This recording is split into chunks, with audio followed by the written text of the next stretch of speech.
जिनके हृदय में श्रद्धा है उनके लिए पूजा करने हेतु अपने आराध्य का साक्षात सामने होना अनिवार्य नहीं।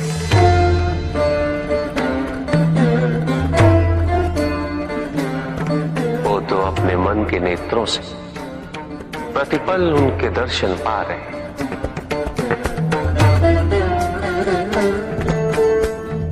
उनकी प्रत्येक अनुभूति में भगवान है।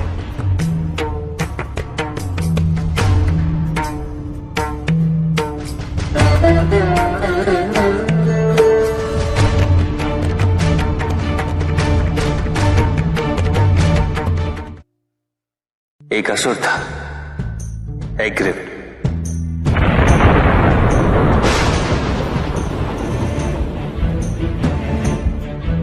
एक दिन वो ब्रह्मलोक गया।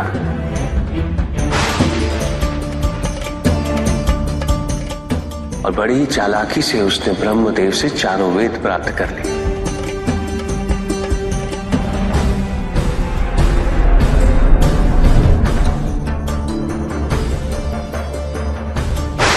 और जाके समुद्र में छुप गया।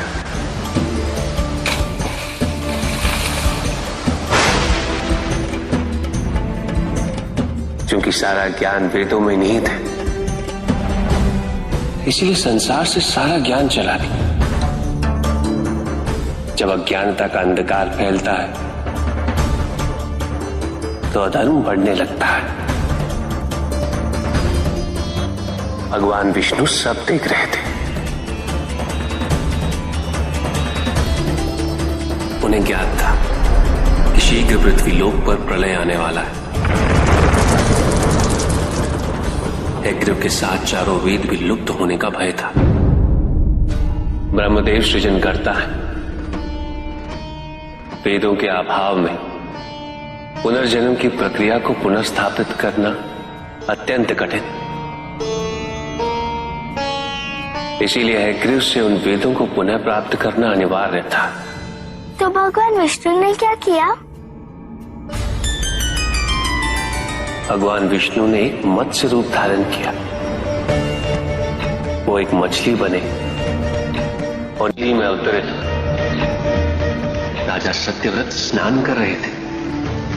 एक छोटी सी मछली उनके हाथ में आ गई।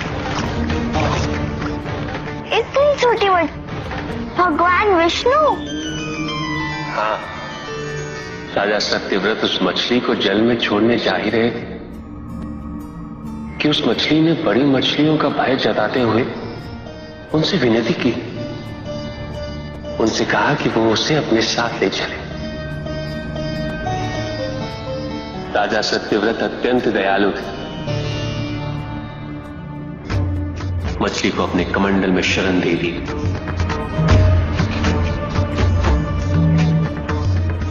और अपने महल में ले गए। किंतु रात भर में मछली इतनी बड़ी हो गई कि कमंडल में रह पाना उसके लिए संभव ही नहीं था। और उसका बड़ा आकार देखने के पश्चात राजा सत्यव्रत ने उसे कमंडल में से निकालकर एक मटकी में डाल दिया। मटकी में डालने के पश्चात उसका आकार पुनः बड़ा हो गया। तो राजा सत्यव्रत ने उसे मटकी में से निकालकर एक सरोवर में रख दिया।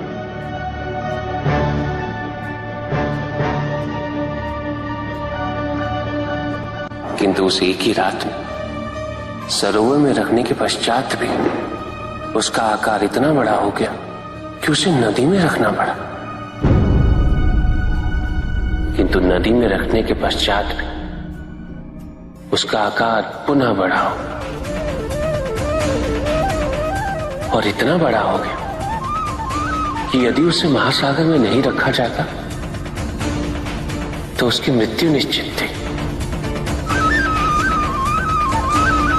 राजा सत्यव्रत उसे महासागर की ओर ले गए।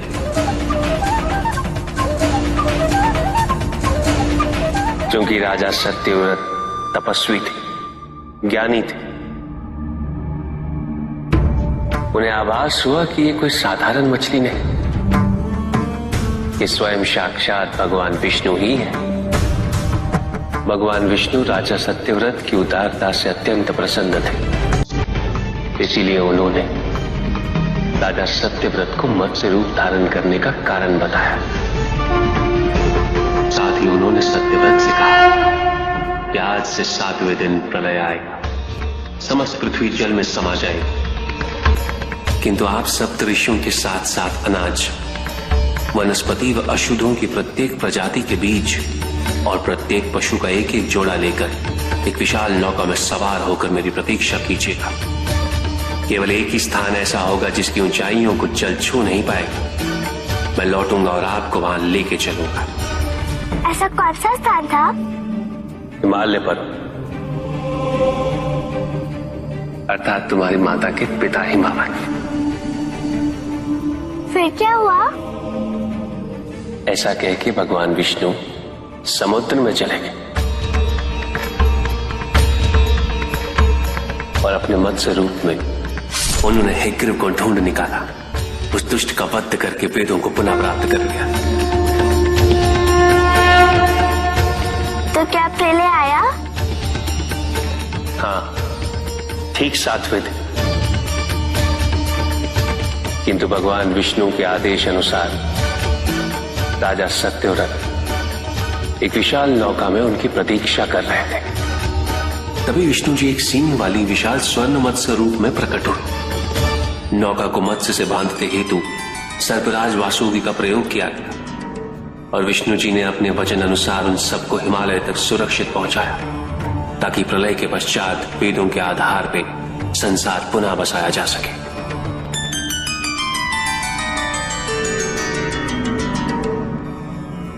राजा सत्यव्रत मनु कहलाए। मनु अर्थात मानव जाति के प्रणजनक। इसी प्रकार भगवान विष्णु ने न केवल वेदों को पुनः प्राप्त कर लिया, अपितु समस्त संसार का कल्याण भी। अर्थात भगवान हर संकट में अपने भक्तों की सहायता अवश्य करते हैं।